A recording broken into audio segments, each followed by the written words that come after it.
Bismillahirrahmanirrahim. Assalamualaikum warahmatullahi wabarakatuh. Halo, selamat datang di Suara Suriska, tempat dimana kita ngobrol santai tapi mendalam. Jadi teman-teman, di sini kita bakal ngebahas, dan di sini juga aku bakal bikin video keduaku, challenge 1 minggu 1 video. Nah, ini untuk kedua kalinya aku bikin video dalam 1 minggu. Ya, maksudnya 1 minggu 1 video, tapi ini yang kedua kalinya kayak gitu. Nah teman-teman, jadi di sini aku mau bilang minta maaf dulu, aku nggak bisa bikin space yang seindah mungkin, tapi ini insyaallah rapi ya, insyaallah ya.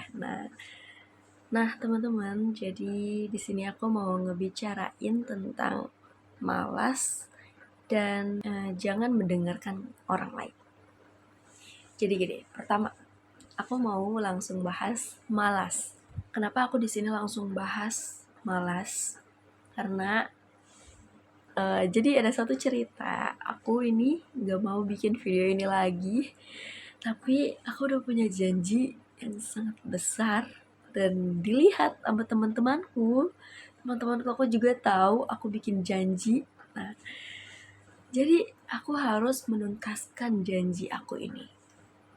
Walaupun sederhana sekali, karena fun fact-nya perempuan itu ketika ingin bikin video, kadang dia tuh pengen yang bikin space-nya tuh bagus, terus suasana hatinya juga bagus kayak gitu. Nah teman-teman, jadi di sini aku mau bicarain tentang malas. Jadi malas tuh apa sih? Kenapa sih semua orang tuh punya malas gitu? Jangan dianggap wajar, nggak. Nah itu tuh wajar teman-teman, tapi mungkin kita PR-nya, tugasnya kita harus riset diri kita sendiri. Itu sih. Jadi menurut aku, malas ini disebabin kenapa kita bisa malas gitu. Satu, ada banyak beberapa faktor yang membuat seseorang itu malas. Nah, termaksud aku akan menyebutkan mungkin beberapa faktornya saja. Yang pertama, aku udah tahu faktor malas aku itu apa. Nah, jadi riset dari pengalaman aku meriset diriku, kenapa sih aku malas, kenapa sih aku sampai bilang nggak mau bikin video lagi gitu. Nah ternyata ada mungkin beberapa orang yang seperti ini teman-teman. Jadi ketika dia mempunyai banyak janji di hari itu, atau membuat plan yang sangat produktif dan banyak, nih, ketika hari ini dia tidak bisa menjalani plan itu, maka kemudian hari dia akan malas. Nah, contohnya ini dari kejadian nyatanya aku. Jadi semenjak, kenapa ya aku sampai kayak bingung, aku tuh udah bikin janji loh, tapi kenapa aku bisa-bisanya aku mau putus janji ini sampai berani gitu. Sebenarnya kan kalau bisa dibilang aku udah janji ke kalian teman atau kakak kelas aku udah pada ngelihat janji aku gitu. Kalau mungkin kata orang normal malu ya kayaknya gitu, kalau semisal aku nggak bikin video lagi gitu. Ya seperti itu. Nah ternyata ada juga teman-teman orang seperti itu. Jadi ketika mereka membuat banyak janji di 1 hari itu, atau 2 hari, atau 1 bulan gitu. Jadi di mana hari-hari dia nggak ngerjain satu plan itu, kebesokannya tuh dia malas gitu. Dan ini aku rasakan gitu. Yang kedua, ada satu kunci kita biar gak malas. Pernah gak kalau kita lagi baring nih, rebahan, terus kita tuh kayak ngerasa udah lagi scroll TikTok aja, ya kan? Nah terus kayak males gitu buat bangun tuh susah banget gitu. Jadi ternyata ini tuh kita terjebak gitu. Kita tuh dikunci sama media sosial ini. Nah caranya gimana? Caranya Coba kalian mungkin bisa dengan cara ini. Biasanya aku ngitung 1, 2, 3 gitu. Kalau emang kita belum bisa, nggak bisa, malas banget ngitung kayak gitu. Dan kalian tuh pikirannya, ngapain ngitung kayak gitu, nanti kan aku kayak nyakitin diri aku sendiri gitu. Nyakitin di sini tuh maksudnya ngerasa nanti kita yang merasa bersalah, kita nggak bisa menjalani hidup dengan produktif gitu. Nah, bisa dengan terus menghitung 1, 2, 3, ayo bangun, 1, 2, 3, ayo bangun.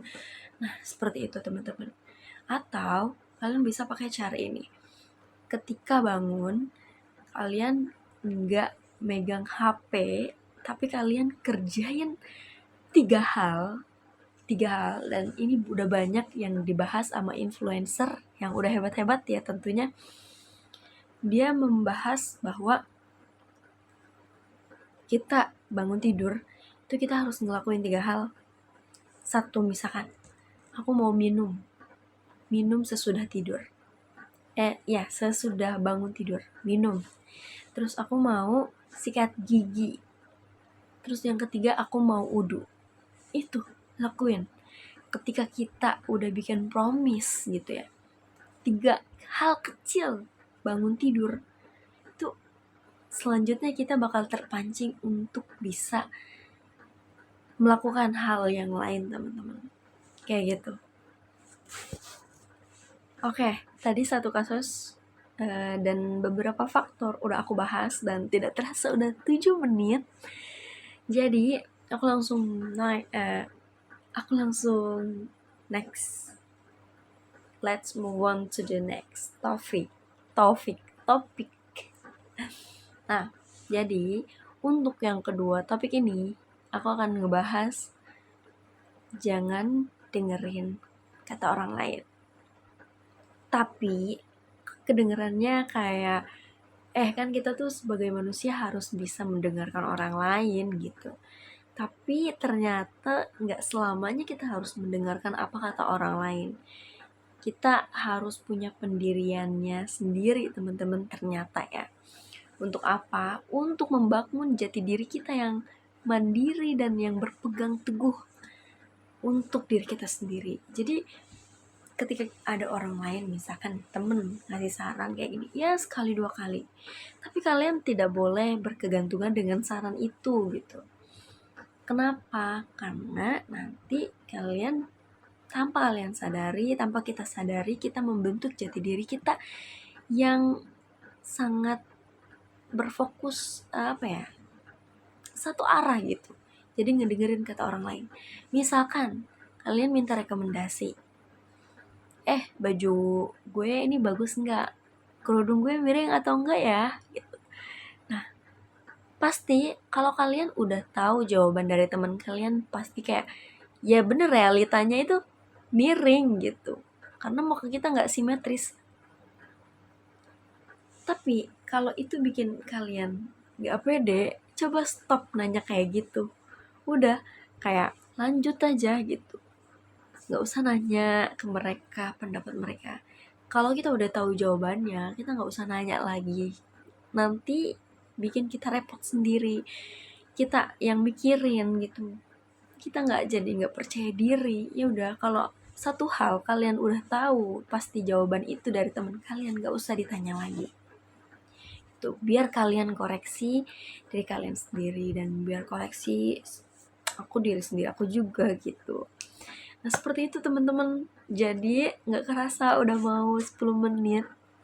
Aku di sini mau ngucapin terima kasih buat kalian yang udah nonton dan maaf belum semaksimal mungkin. Semoga video ini sangat bermanfaat dan bermanfaat untuk aku dan kalian. Jangan lupa kalian juga terus berkembang dan tumbuhkan jati diri kalian, apa yang kalian mau dan apa yang kalian inginkan. Aku rasa kalian banyak sekali teman-teman aku yang ingin seperti membuat video challenge ini, tapi mungkin banyak sekali masalah yang ada di kepala kalian sampai kalian kayak merasa udah aku nggak mau bikin. Mungkin ada beberapa gini, dia temen aku, misalkan aku nih udah bikin video kayak gini, challenge kayak gini. Nah nanti kalau aku bikin kayak gini nanti dikira aku plagiat yang itu gitu. Enggak teman-teman, kalian kalau mau bikin video ini silahkan, mau bikin podcast silahkan, kita berkembang di alurnya sendiri, di jalannya sendiri. Jadi coba tolong benahi pikiran kita masing-masing. Ternyata hasilnya itu, masalah itu ada cuman di otak kita. Oke, sampai jumpa di lain waktu. See you on the next time. Wassalamualaikum warahmatullahi wabarakatuh.